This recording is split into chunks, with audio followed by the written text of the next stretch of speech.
Hi, இப்போ வந்து நம்ம பூண்டு குழம்பு பண்ண போகிறோம். அதுக்கு இன்க்ரீடியன்ட்ஸ் என்னென்னு பார்த்துருவோம். முதல்ல வந்து சின்ன வெங்காயம், அதில் வந்து ஒரு 15 சின்ன வெங்காயம் எடுத்துக்கோங்க.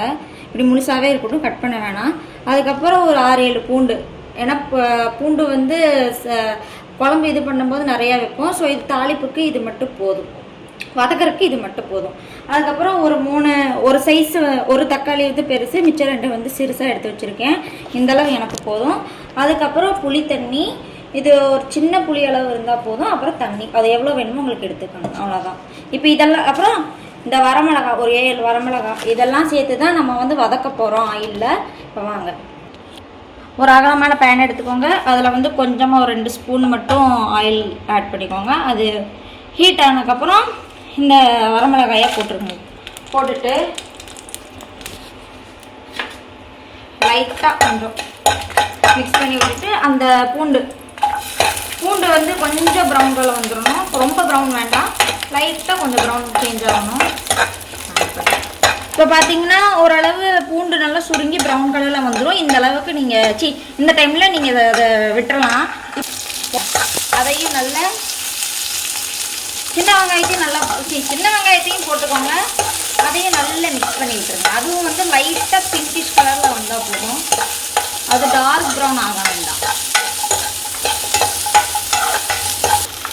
இப்போ வெங்காயம் பார்த்தீங்கன்னா அதே மாதிரி சுருண்டு போய் லைட்டாக ப்ரௌன் கலரில் பிங்கிஷ் கலரில் வந்துடும். இப்போ இந்த டைமில் நீங்கள் தக்காளி ஆட் பண்ணிக்கோங்க. இப்போ வந்து அந்த 3 தக்காளி வச்சுருந்தோம் இல்லையா, அதையும் வந்து கட் பண்ணி சேர்த்துக்கோங்க. பொடி பொடியாக கட் பண்ண வேணாம், ஓரளவு இந்த மாதிரி க்யூபாக மட்டும் கட் பண்ணிக்கோங்க. மீடியம் சைஸாக கட் பண்ணி எடுத்துக்கோங்க, அவ்வளோதான். இதையும் நல்லா வதக்கணும். தோல் வந்து சுருண்டு போயிடும், அந்த டைமில் நீங்கள் ஆஃப் பண்ணி எடுத்துக்கலாம்.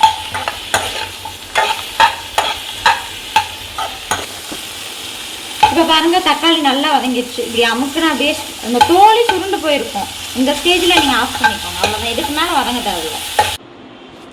இப்போ வந்து அந்த வதக்குன அந்த சின்ன வெங்காயம், பூண்டு, தக்காளி அதெல்லாத்தையும் வதக்கி வச்சோம்ல, அதெல்லாம் வந்து இப்போ ஆறணும். அதனால் தனியாக ஒரு பிளேட்டில் இந்த மாதிரி அகலமாக பரப்பி அர வச்சுக்கோங்க. அதுக்கப்புறம் இதை நம்ம கொஞ்சமாக தண்ணி விட்டு அரைக்க போகிறோம். இந்த குழம்புக்கு வந்து 2 பச்சை மிளகா நான் இவ்வளோ பெருசாக எடுத்திருக்கேன். ஏன்னா கொஞ்சம் புளிக்கும், கொஞ்சம் உரப்பு தேவைன்றதுக்காக 2 பச்சை மிளகா. அதுக்கப்புறம் நிறையாவே கருவேப்பிலை ஆட் பண்ணிக்கோங்க, அதுதான் டேஸ்ட்டாக இருக்கும். அதுக்கப்புறம் சின்ன வெங்காயம், இந்த சின்ன வெங்காயம் வந்து 2ஆக நறுக்கிக்கோங்க. அப்போ வந்து நம்ம முழுசாக போட்டோம். இது வந்து நீங்கள் கொஞ்சம் 2ஆக ஹாஃபாக கட் பண்ணிக்கோங்க. இதில் நிறைய பூண்டு இருக்குது, நான் இவ்வளோ சேர்க்க போகிறதில்ல. இதில் வந்து ஒரு ஹாஃப் தான் சேர்க்க போகிறேன், அவ்வளோதான். உங்களுக்கு எவ்வளோ வேணுமோ அதுக்கு தகுந்த மாதிரி நீங்கள் ஆட் பண்ணி. அதுக்கப்புறம் கொஞ்சம் எண்ணெய் கொஞ்சம் நிறையாவே விட்டுக்கோங்க, இந்த பூண்டு குழம்புக்கு அப்போ தான் டேஸ்ட்டாக இருக்கும். அப்புறம் கொஞ்சம் எண்ணெய் சூடானோம்.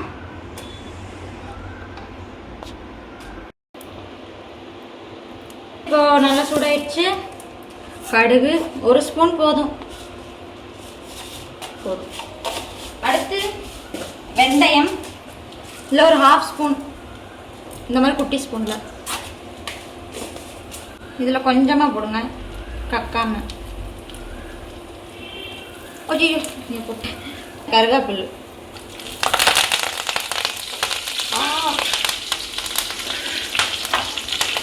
நெக்ஸ்ட் பச்சை மிளகா. இது ரொம்ப பெருசாக இருக்கனால உடச்சிட்டு அதை கீறி போட்டுக்க போகிறேன். அப்போதான் ஈஸியாக வரணும், காரமும் இறங்கும்.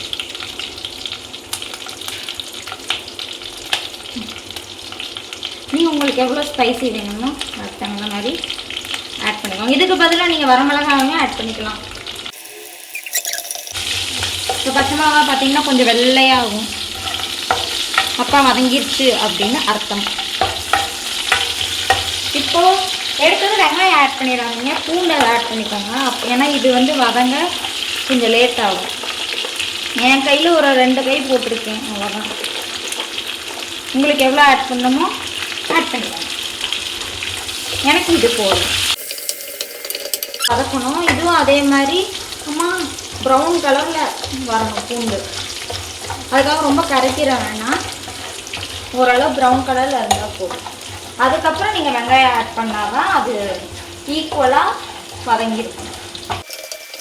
வெங்காயம் வந்து நல்லா வதங்குமா, வதங்கினதுக்கப்புறம் புளி தண்ணியை ஆட் பண்ணிக்கோங்க. புளியை நல்லா கரைச்சி ஊற்றிக்கோங்க. அதுக்கப்புறம் இப்போ நம்ம மசால் பொடியை வந்து சேர்க்க போகிறோம்.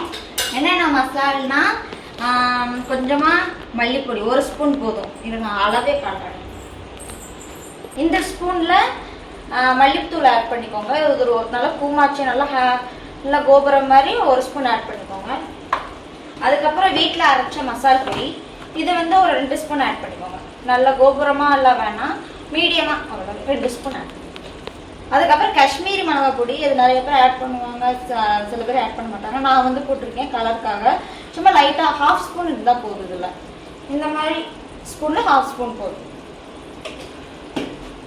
அதுக்கப்புறம் வத்த குழம்பு பொடி நான் வந்து சக்தி பிராண்டில் யூஸ் பண்ணுறேன்.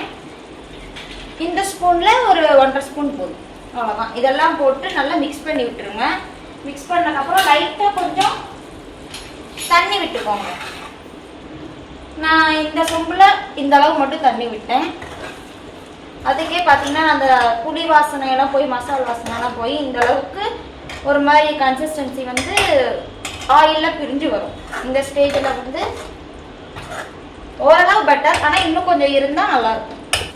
அதெல்லாமே ஆட் பண்ணிவிட்டு ஒரு 1/4 மணி நேரம் விட்டுட்டிங்கன்னா அந்த பச்சை வாசனை புளி வாசனை மசாலா வாசனையெல்லாம் போயிடும். எண்ணெயெல்லாம் பிரிஞ்சு போய் உங்களுக்கு அந்த கெட்டியான ஒரு கன்சிஸ்டன்சி கிடைக்கும். ஓகே, இப்போ பாருங்க அந்த மசாலா நல்லா பச்சை வாசனை போய் அந்த எண்ணெயெல்லாம் நல்லா ஸ்ப்ரெட் ஆகி இப்போவே சாப்பிட்றாங்க போல இருக்குல்ல. ஆனால் இதுக்கு இன்னும் வேலை இருக்கு. இப்போ அந்த தக்காளி சின்ன வெங்காயம் அதில் அரைச்சி வச்சிருக்கேன். கொஞ்சமாக தண்ணி ஆட் பண்ணிக்கோங்க. இப்போ இந்த சொம்பில் இதில் வந்து இந்த அளவு மட்டும் தண்ணி இருந்தால் போதும். இதுவே ஜாஸ்தி, இதுக்கு கொஞ்சம் குறைச்சிக்கோங்க. பூண்டு இதெல்லாம் அரைச்சு எடுத்து வச்சிருக்கேன். இந்த அளவுக்கு மட்டும் தண்ணி ஆட் பண்ணிக்கோங்க. அவ்வளோதான். இப்போ இதையும் இதோட சேர்த்து மிக்ஸ் பண்ணணும். ஃபுல்லாத்தையும் போட்டுக்கோங்க. நல்லா வலிச்சு.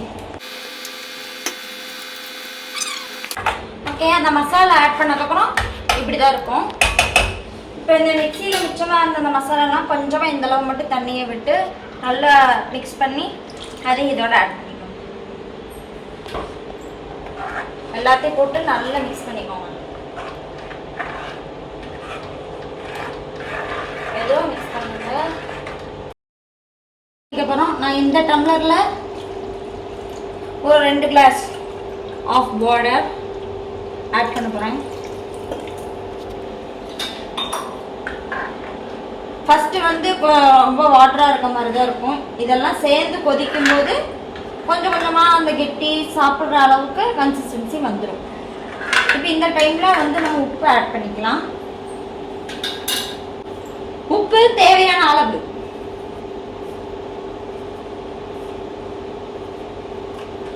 ஓகே, அவ்வளோதான்.